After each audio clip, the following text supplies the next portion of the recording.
Thank you for your time anyway. And markets in Asia were mixed today, with investors watching out for developments on the U.S.-China trade situation as negotiations are set to continue in Beijing later this week. The mainland Chinese markets, which were offline much of last week due to the Lunar New Year holiday, saw gains on the day. The Shanghai Composite rose 1.36%. And the Shenzhen Composite gained 2.89%. Meanwhile, Hong Kong's Hang Seng Index rose about 0.6%. South Korea's Kospi recovered from their earlier losses to finish its trading day higher by 0.17%. In Australia, the ASX 200 slipped 0.18%. Japan's stock markets are closed today for a holiday. Stock index futures were up despite tensions around trade talks and political developments. There is also a growing focus on a potential second government shutdown, given that Democrats and Republicans remain at odds over border policy. Meanwhile, traders will monitor further earnings reports. There are no major economic reports scheduled for today. And away from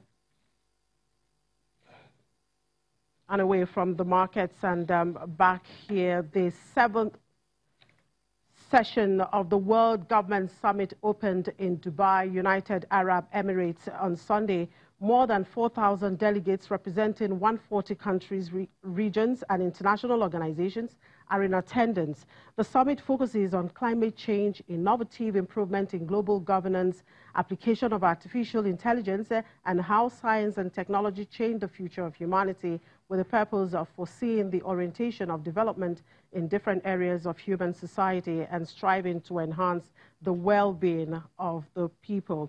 Addressing the opening session, Klaus Schwab, founder and executive chairman of the World Economic Forum, said that the rapid and complicated changes full of uncertainties brought by the fourth industrial revolution have made it necessary to build a trust in the global system. The summit will also publish 20 reports with the latest data and studies as reference for decision makers and officials to formulate future strategies.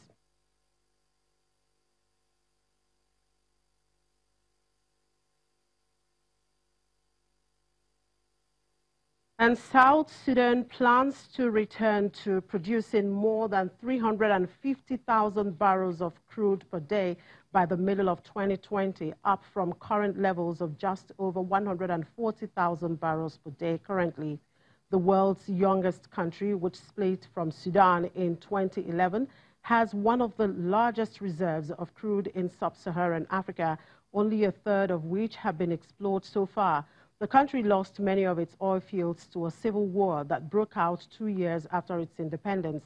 South Sudan has signed a preliminary agreement with Russia's Zolovet for exploring some of the blocks. South Africa, which has committed to investing $1 billion in the country, would collaborate with South Sudan on the construction of pipelines and a new refinery along the border with Ethiopia. And a final investment decision, commonly called FID, for a massive offshore natural gas block in Mozambique is expected to be ready by March or April.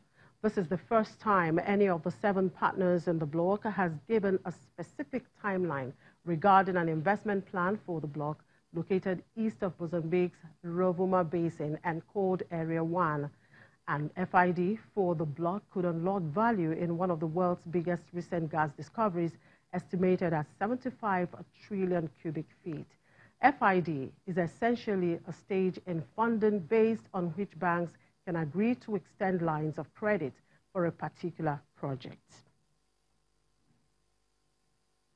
And Egypt is finalizing details of a new type of oil and gas contract to attract even more foreign investment than the $10 billion already coming into its energy industry this year. The contract will provide investors with incentives to explore for fossil fuels in undeveloped areas. The most populous Arab nation wants to become a gas re-exporting hub on the doorstep of Europe, and the contract overhaul is part of a broader plan to liberalize its energy industry.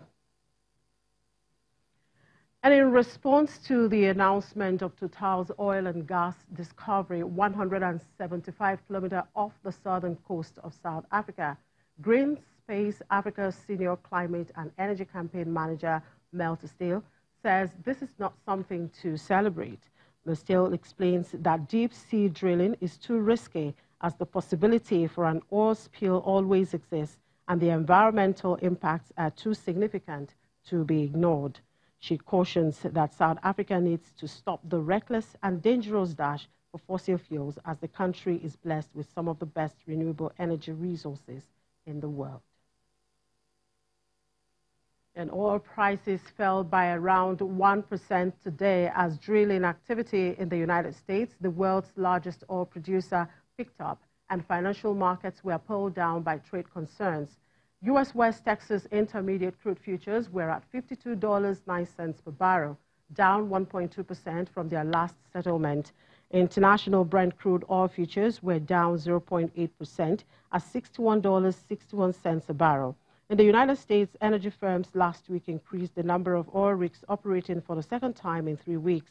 OPEC and its allies will meet on April 17 and 18 in Vienna to review Moscow's deal with the Organization of the Petroleum Exporting Countries to withhold output.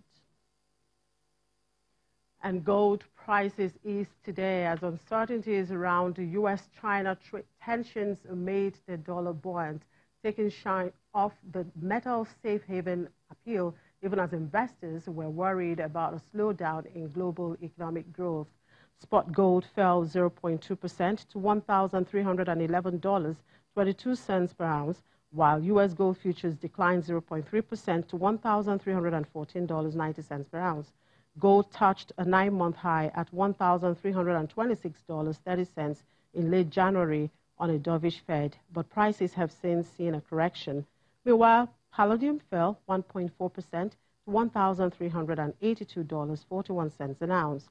Spot silver dropped 0.5% to $15.75, while platinum was down 1.3% at $787.49.